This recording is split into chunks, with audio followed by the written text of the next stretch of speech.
Hai semua, perkenalkan nama saya Rosmini Dewi. Saya dari Fakultas Ilmu Pendidikan, Program Studi Pendidikan Ekonomi semester 1. Video ini dibuat untuk memenuhi tugas ulangan akhir semester mata kuliah Filsafat Ilmu Pendidikan dengan dosen pengampu Ibu Eka Putri, SPD, MPD. Dalam video kali ini, saya akan menjawab beberapa pertanyaan yang ditugaskan untuk ulangan akhir semester mata kuliah Filsafat. Soal yang pertama yaitu jelaskan makna dari pemikiran aliran filsafat pendidikan, idealisme, materialisme, dan realisme. Sebelumnya saya akan menyampaikan sedikit pendahuluan. Dalam dunia pendidikan, filsafat mempunyai peranan yang sangat besar. Karena filsafat yang merupakan pandangan hidup ikut menentukan arah dan tujuan proses pendidikan. Oleh karena itu, filsafat dan pendidikan mempunyai hubungan yang sangat erat.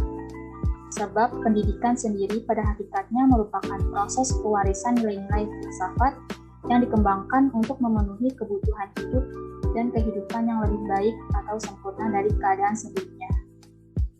Dalam filsafat pendidikan, ada aliran-aliran filsafat pendidikan yang memiliki pengaruh terhadap pengembangan pendidikan, antara lain idealisme, realisme, dan materialisme.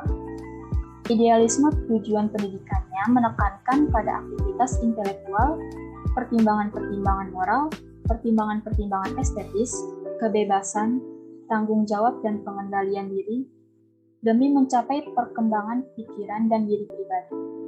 Sedangkan realisme tujuan pendidikannya yaitu menekankan pada penyesuaian hidup dan tanggung jawab sosial.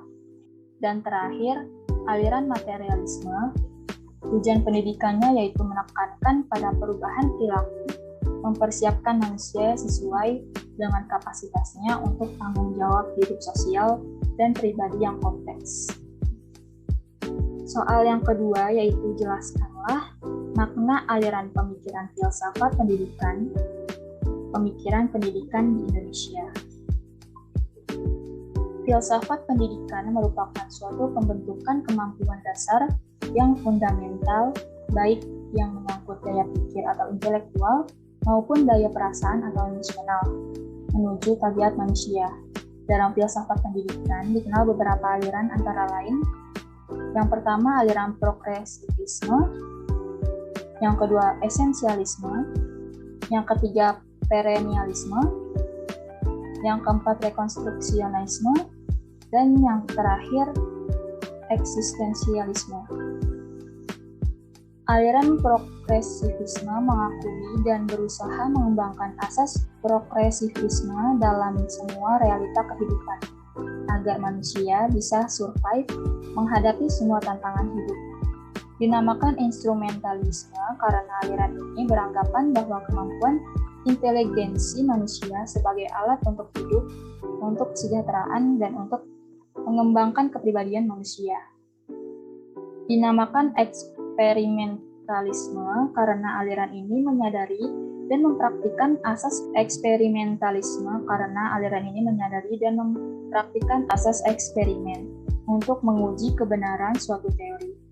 Dan dinamakan environmentalisme karena aliran ini menganggap lingkungan hidup itu mempengaruhi pembinaan kepribadian.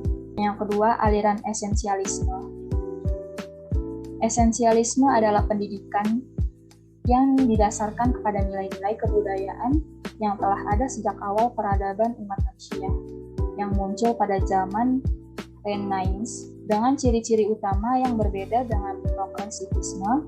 Perbedaannya yang utama adalah memberikan dasar berbijak pada pendidikan yang penuh fleksibilitas, di mana serta terbuka untuk perubahan, toleransi, dan tidak ada keterkaitan dengan doktrin tertentu. Esensialisme memandang bahwa pendidikan harus berpijak pada nilai-nilai yang memiliki kejelasan dan tahan lama, yang memberikan kestabilan dan nilai-nilai terpilih yang mempunyai tata yang jelas. Idealisme dan realisme sebagai pendukung esensialisme akan tetapi tidak lebur menjadi satu dan tidak melepaskan sifatnya yang utama pada dirinya masing-masing. Yang ketiga yaitu aliran perennialisme. Perennialisme memandang bahwa kepercayaan-kepercayaan aksiomatis zaman kuno dan abad pertengahan perlu dijadikan dasar penyusunan konsep filsafat dan pendidikan zaman sekarang. Ini bukan berarti nostalgia, melainkan karena kepercayaan-kepercayaan masa lalu itu berguna bagi abad sekarang. Yang keempat, aliran rekonstruksionisme. Dalam filsafat pendidikan, rekonstruksionisme adalah sebuah aliran yang berupaya merubah tata susunan lama dan membangun tata susunan hidup kebudayaan yang bercorak modern. Yang kelima, aliran eksistensialisme. Eksistensialisme merupakan filsafat yang secara khusus mendeskripsikan eksistensi dan pengalaman manusia dengan metodologi fenomenologi atau cara manusia berada. Soal yang ketiga yaitu bagaimanakah praktek pendidikan di Indonesia dalam perspektif filsafat pendidikan? Dan jelaskanlah dengan contoh. Keadaan pendidikan di Indonesia mengalami suatu kondisi yang mengakibatkan pembatasan terhadap keterampilan peserta didik, baik pada sekolah dasar maupun sekolah menengah yang meningkat.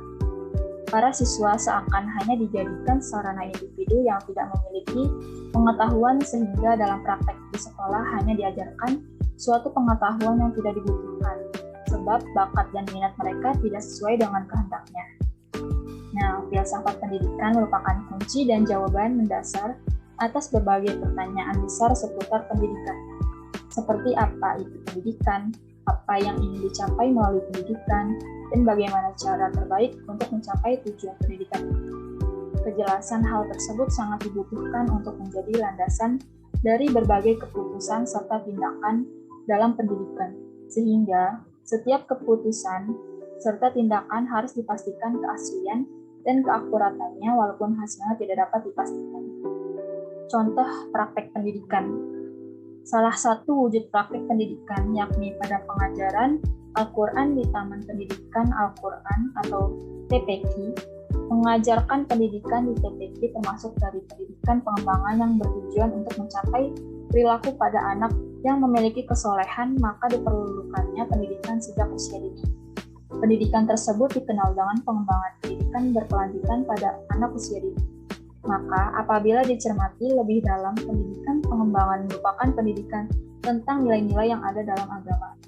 Sehingga melalui fenomena pendidikan di Indonesia yang dikaitkan dalam perspektif filsafat ini bertujuan untuk mengetahui pengajaran Al-Quran di dalam pendidikan Al-Quran atau TPQ terhadap filsafat pendidikan Islam.